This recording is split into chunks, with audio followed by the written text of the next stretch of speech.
Hey, thanks for joining me. About 2 years ago, I looked at WETWORKS issue number 1, and I've never had issue 2, and so I kept kind of putting off continuing the series until I could find a copy of it, but then I honestly never really pursued it. And then time passed, and I kept thinking I should get back to WETWORKS. I mean, I've been doing all the early image books all the way through. I've done every Youngblood issue from the first one up until he stopped doing it, and even to the current garbage. I've done all the Wildcats and the Cyberforce and the Spawns, and I'm just doing all of them. But I kept skipping over WETWORKS, and again, just because I'm missing an issue doesn't mean I can't talk about the stuff. But the real problem is no matter how good or bad the stories may have been in all the other image books, like the Cyberforce, the Wildcats, the Youngbloods, all that type of stuff, I still could recall the basic story from memory on all of those. And WETWORKS, not a thing. There's little moments here and there that as I flip through these books, I'm like, oh yeah, that was kind of an interesting moment, or this was a really cool drawing. But ultimately, I couldn't tell you anything about the story of WETWORKS. And it's just kind of indicative of just how boring it was. It had such an interesting premise. Portasio, like one of the premier artists, one of the big names to come with the image guys, and he can draw stuff that's just unbelievably awesome. And we were all on board with it, really, back in the day when this was coming out. But this thing just... I mean, I was only interested in it when Whilce Portasio was drawing it. As happened with all the other books, it got handed off to another artist. Excuse me, it's already boring me. And I can't remember who it was. I think they're not that there was just like one artist that had taken over, but they hand the book off to someone else. And I've made no bones about the concept that like Wildcats got better as soon as Jim Lee stopped drawing it and writing it. Same thing with Cyberforce, different things like that. And WETWORKS, unfortunately, didn't, in my opinion, didn't get the same kind of good luck. That it was started by the artist and we're wowed by his art. Maybe we're bored by the story, but when they hand the concept off to an actual writer, maybe it becomes interesting. In my opinion, it did not. And so I don't really have any fond memories of WETWORKS beyond the art. And so, like I said, I already have reviewed issue 1. I've never had issue 2. I can't find issue 3 anywhere. So I've got issues 4, 5, 6. I'm missing 7. I don't know if I never had it or what the case is. I don't know where it is, but I've got 8 and 9. So I figured that we're just going to take an opportunity and flip through these books and look at some crazy awesome Whilce Portasio art.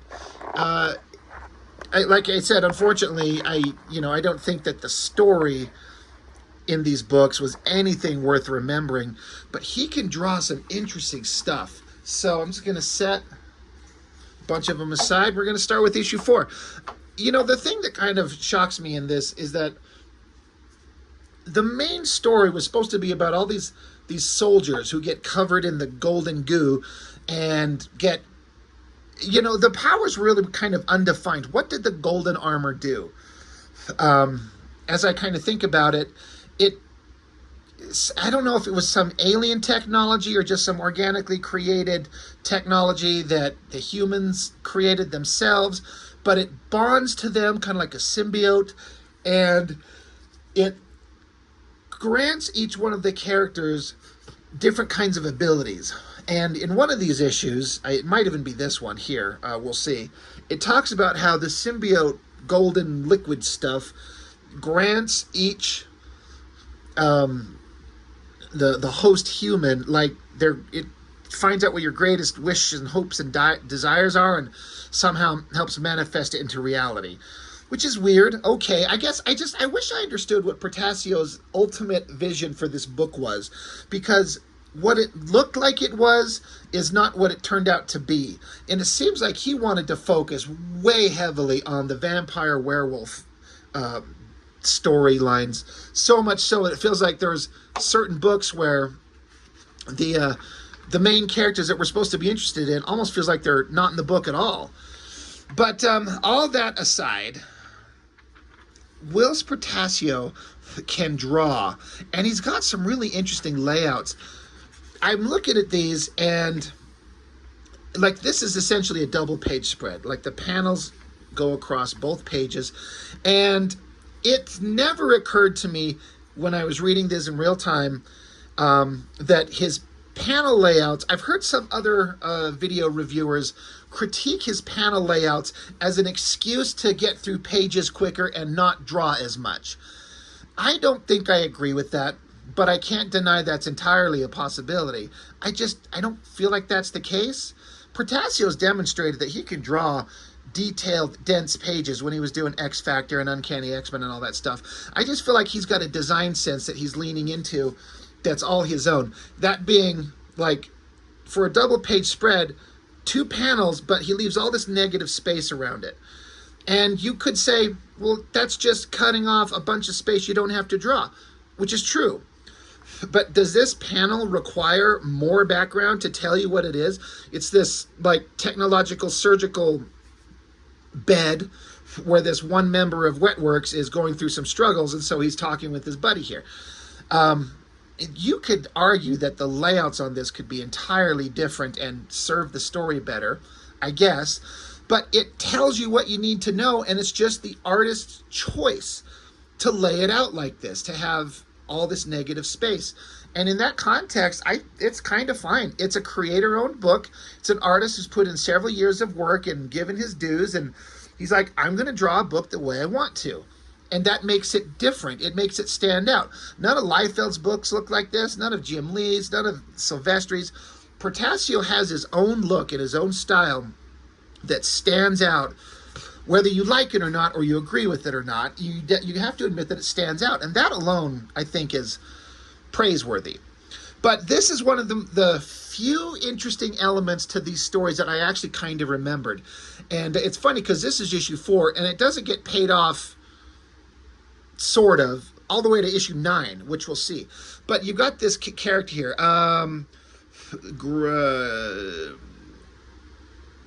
Is this Dozer and this is Grail, I think?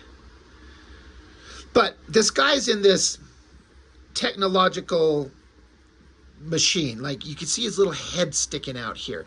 He's got all these machines hooked up to them. And so, where does it say here? Yeah. He says, you've been trapped in this thing for 3 months now. We've learned a trick or two about the symbiotes. How to keep them from looking like oversized Oscars, for one.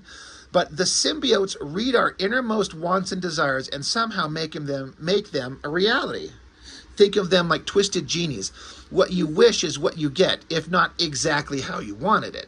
So the guy who's trapped down in here, he's trying to like, yeah, that doesn't help me in my weird situation. And so this guy shows how he can demonstrate how he can focus his chi, his inner energy, into an actual physical manifestation of his power.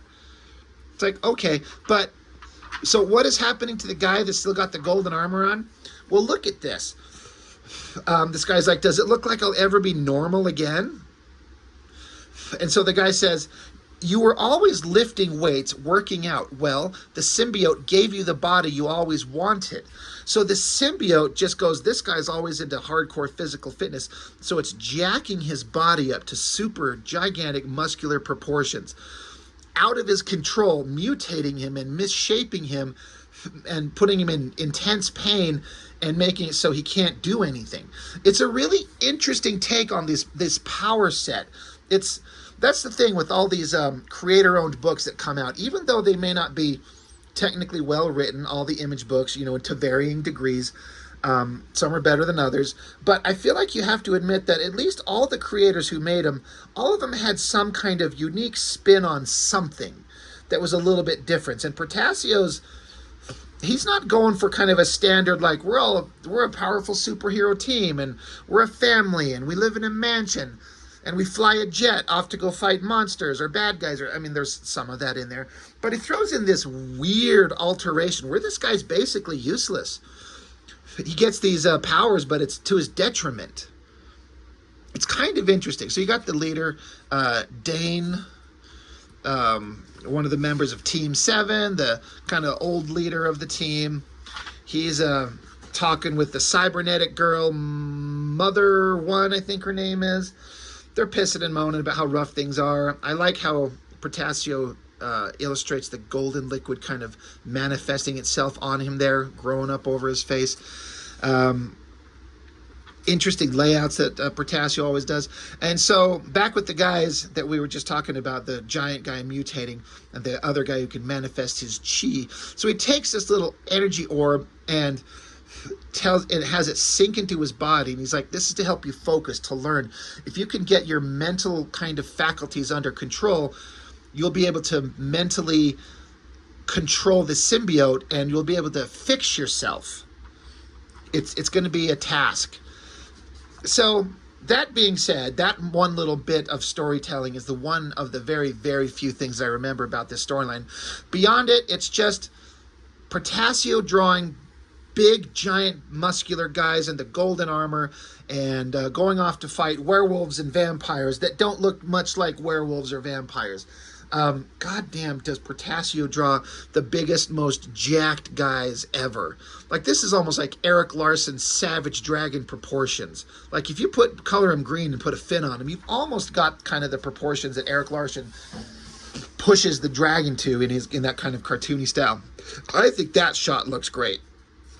And another thing that I love is that how well Portasio does the metallic textures and then the inking. It's pretty much Scott Williams listed as the primary inker on these books. I don't know how Scott Williams does all these. I swear, when you go through Wildcats, he's inking that. When you go through Cyberforce, he's inking a lot of that. When you go through WETWORKS, he's inking a lot of that. I mean, that man, how he does it, I don't know. But Portasio's ability to draw muscular anatomy and then shiny metallic textures is second to none, in my opinion. Here's the cybernetic soldier, the Mother One. She's got like creepy cybernetic arms. The golden outfit, trying to make her a little bit kind of hot because they're always got to have the hot, sexy girl. Love these shots of the faces, especially this one. The coloring and the inky line work to give it that shiny metallic texture. So neat.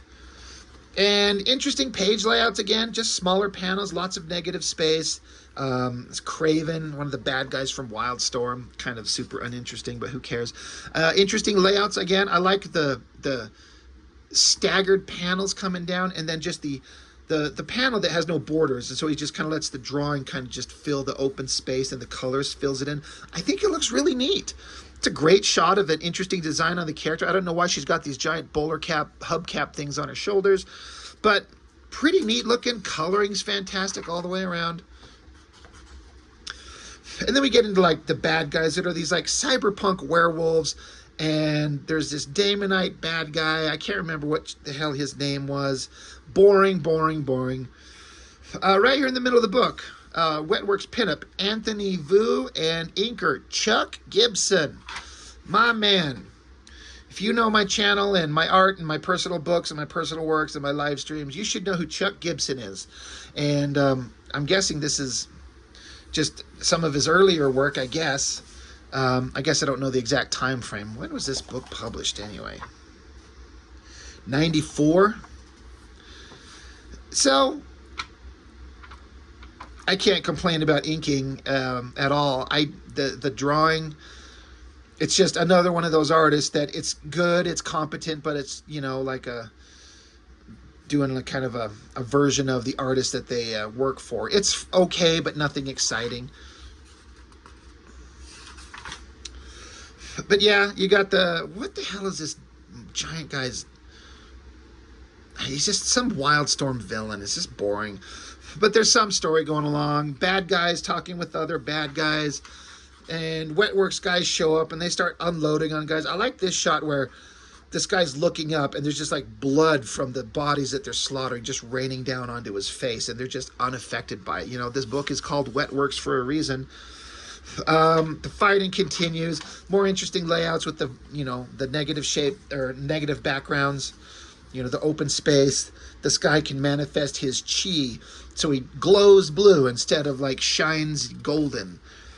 And then when I got to this, I was like, oh, right. when you have a super team, you have to have them fight each other. Wildcats fought Youngblood. Wildcats and Cyberforce fought each other. You got to have Wildcats fight Wetworks. This is just how this goes. And it's always interesting to see another team drawn by a different artist, you know, to see Wildcats drawn by Portasio. So, yeah, the Wildcats show up to take on Wetworks. All right. That'll be neat, right? In theory, perhaps. Well, that was issue 4. Issue 5, this is one of my favorite covers. I mean, I guess I can't say in terms of like comic covers, is it one of the best comic covers ever made? No, I'm not saying that, but in terms of memorable covers, just a really well-drawn face. This low angle looking up, the big muscular arm, and then the inking, the way that Portasio renders it, the ink lines all over it, the coloring with the reflection of Grifter coming at him. It stands out. Everything about it is so well drawn and so well done. I just love it. But we're going to get Wetworks fighting Wildcats. I almost said Cyberforce. Spartan blast Dane in the back. I do have to say, in terms of a splash page, this is weird in as much as you got Spartan shooting Dane, and Dane just looks like he's standing there flexing, and it's not affecting him at all. He's yelling Yarg, so I'm going to take that it hurts him, it affects him, but he's just standing there. And now he's laying on the ground. I just feel like the impact of this blast could have been rendered better. But again, this is me. Who am I? I don't know anything. You know, Portasio doesn't need my advice. So, fight happens. Maul grows giant, and he starts making a joke. He's picking up Dane, who's a golden-covered little guy. They made a joke in the last issue about how, you know, they look like the Oscars, like the award ceremony figures, the golden figures. So Maul picks him up. He's like, I'd like to thank my Aunt Emma, my co-stars, and all the members of the Academy. All right, that's vaguely funny. But Pilgrim is one of the female girls, yeah, female characters in the book. She's like a long-range sniper, so she's out of range, out of sight, and Dane calls for help. So she starts shooting down, hits Maul right in the head, blows his shoulder open. So Spartan starts blasting into the air. Kind of an interesting shot on Spartan. I guess something blows out under the ground and Maul starts falling. Okay. Grifter. Kind of a cool rendering from Portasio on that. I guess he almost gets killed here.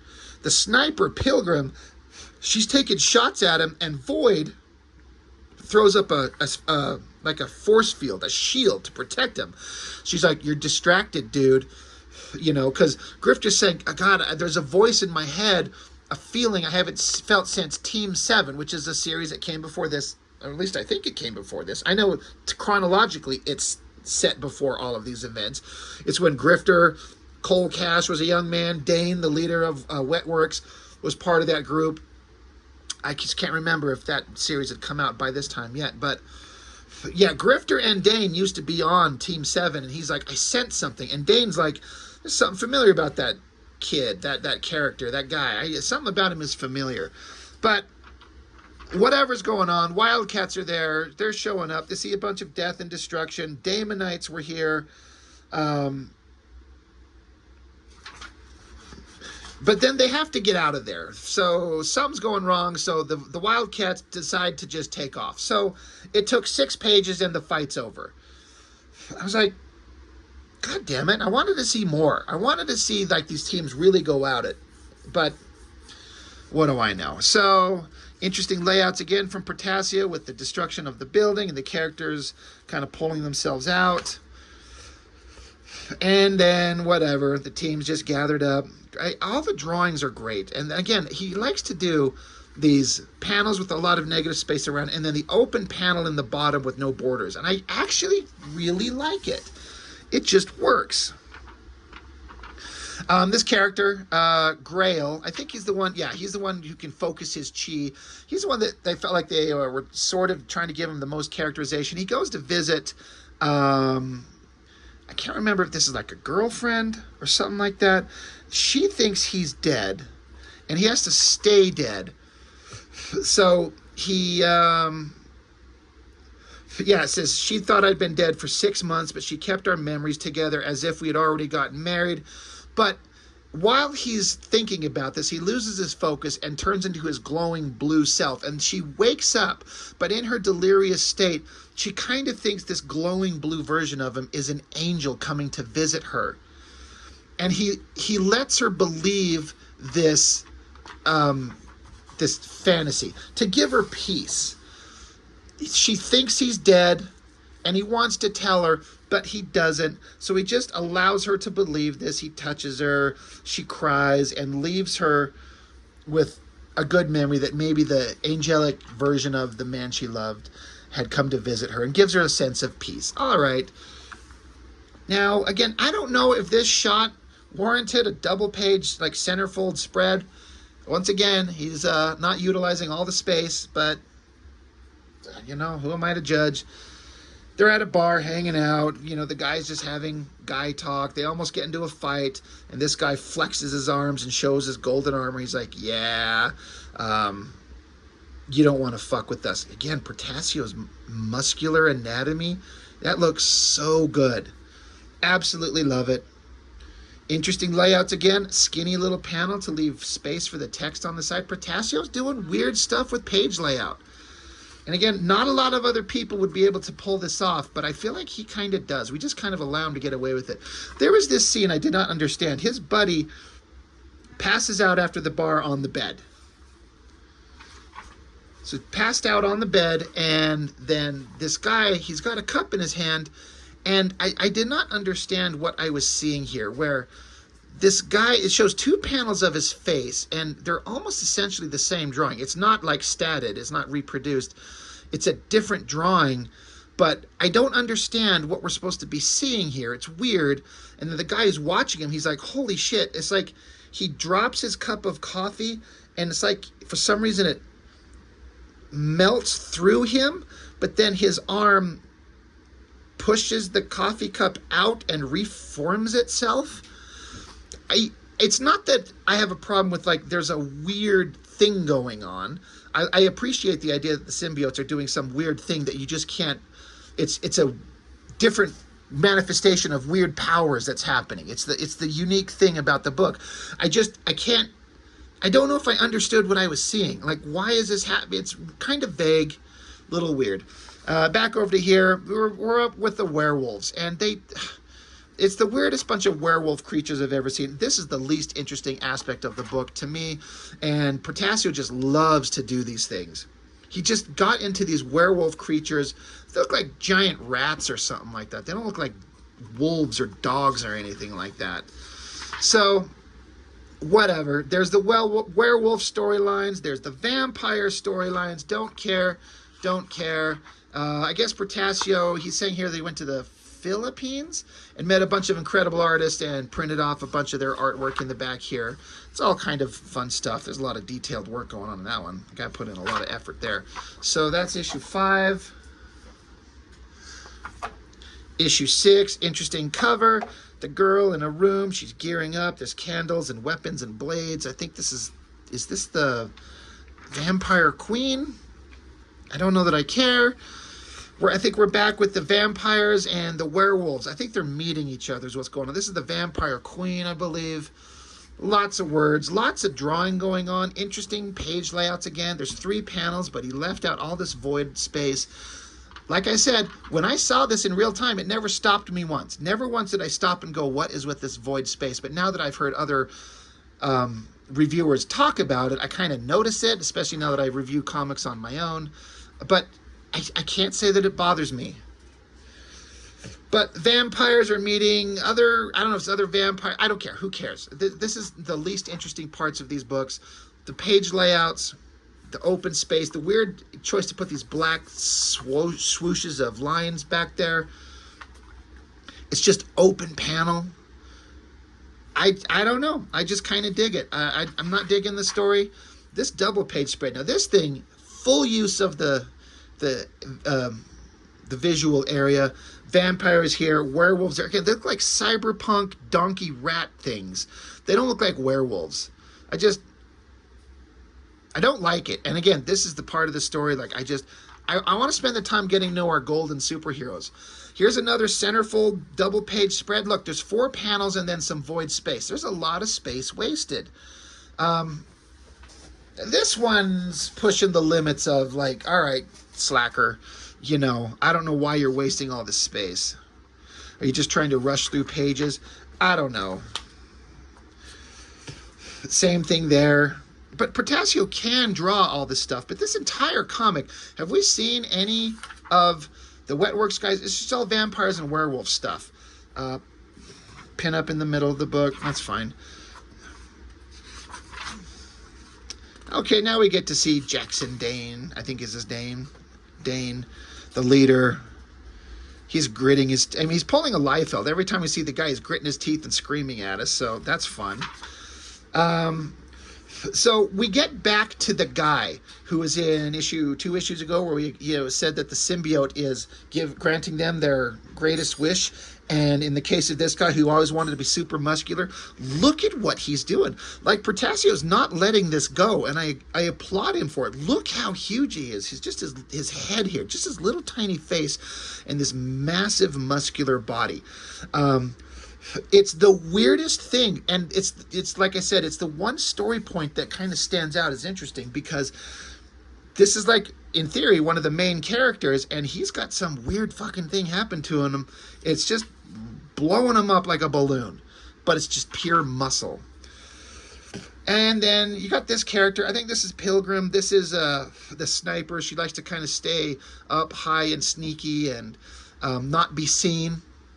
And she's following the Mother One character, the cyborg. So she kind of secretly tails her, follows her, is hiding, and then you see that the Mother One cyborg, she takes off her, like a wig. Because she's always been kind of like sexy-bodied comic book girl, but with robotic arms. Well, Portasio's showing us something different. She removes her wig, and then you see underneath her wig, she's suddenly not hot comic book girl. She's kind of weird, ugly creature. Removes her robotic arms, and it's just showing us that this character is a whole other thing than what we thought she was.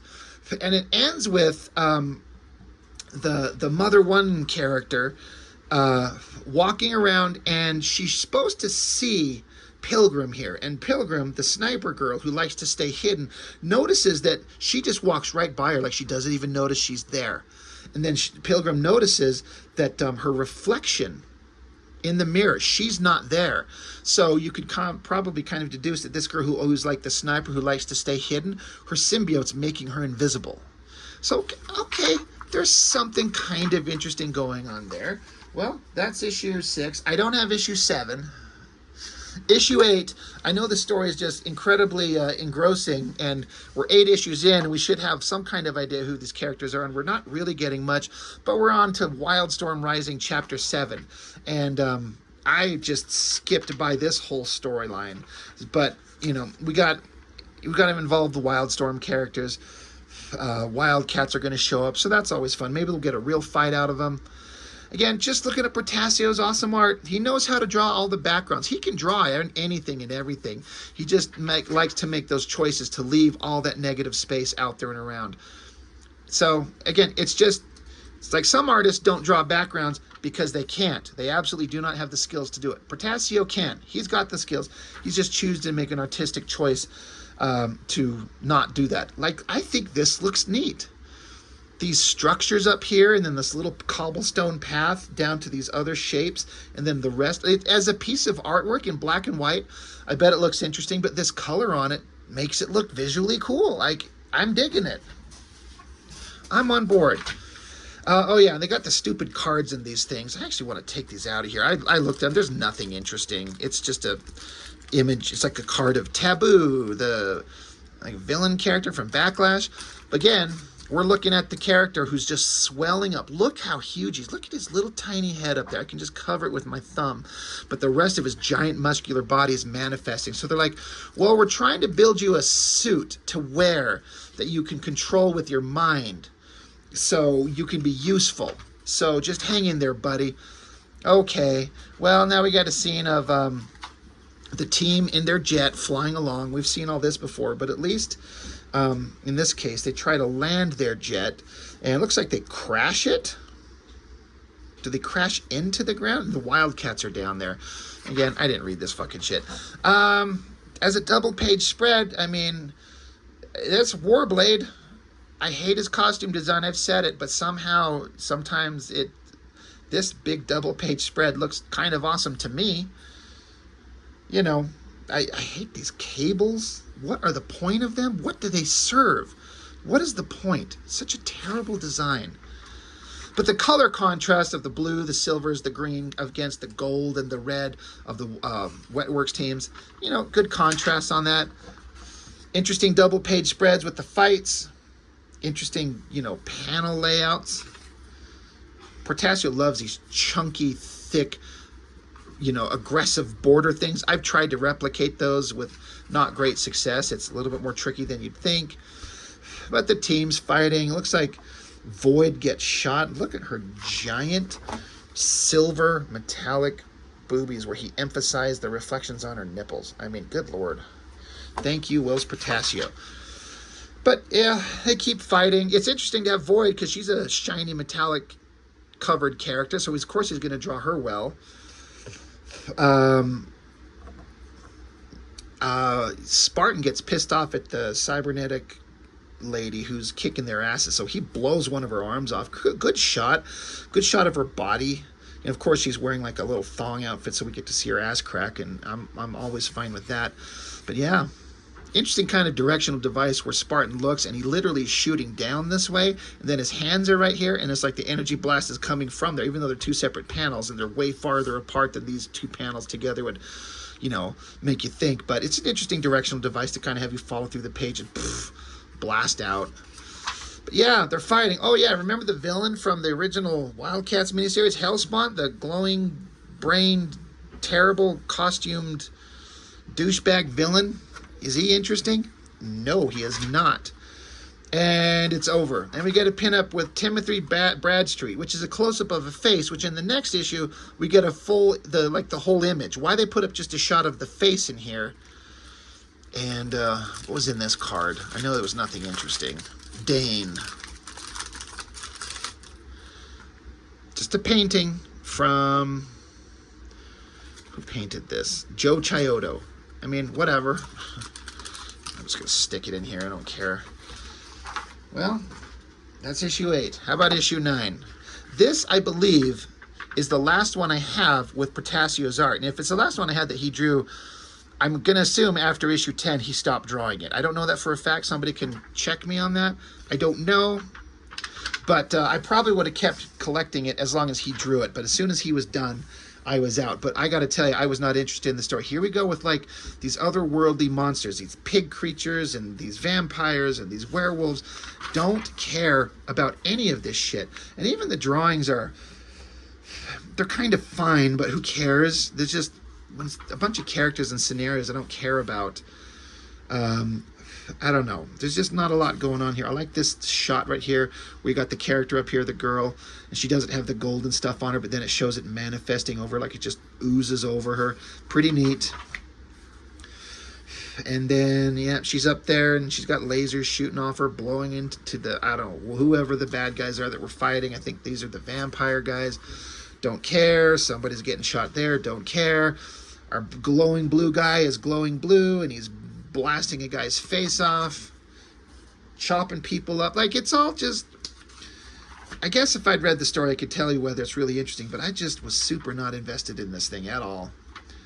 I just wanted it for Portasio's art, and it's even kind of trailing off a little bit. There's some interesting stuff going on here. This does end on an interesting part that I've never got a resolution to. We're coming up on it here in just a second. Interesting page layouts here. But all the characters are hanging out, the WETWORKS team and the vampires or the werewolves or whatever, and there's this giant rumbling sensation, this rumbling, growling sound. They're like, what is that? What's coming on? Oh my God. Boom, giant explosion. And if you look up close, there's a little tiny golden head in this giant, whatever the hell, cybernetic outfit. It's the guy who's growing too big to be able to function. This is the outfit that they made for him, this robotic contraption that he can control. So he's now a giant mecha with giant guns. He's shown up, and then the last page, is this goofy shot. It's kind of hard if you're not able to kind of decipher it. I get what he's doing, but there's like this weird glowing material that's kind of like engulfing him and kind of like closing in on his body, and that's why it's kind of shaped weird. Because it's almost like you'd think of it like a liquid or something. It's not a liquid, but like if you're in a calm pool of water and it's like crystal mirror flat, and then your body's coming out just a little bit, it just, you can only see certain shapes of your body. It's kind of the same thing, but it's like a wedge is cut out of it, and then his head is in here. It's really well drawn. It's just really weird. It's a strange thing. But I don't know what the resolution to this character has ever been, because I think I stopped collecting it.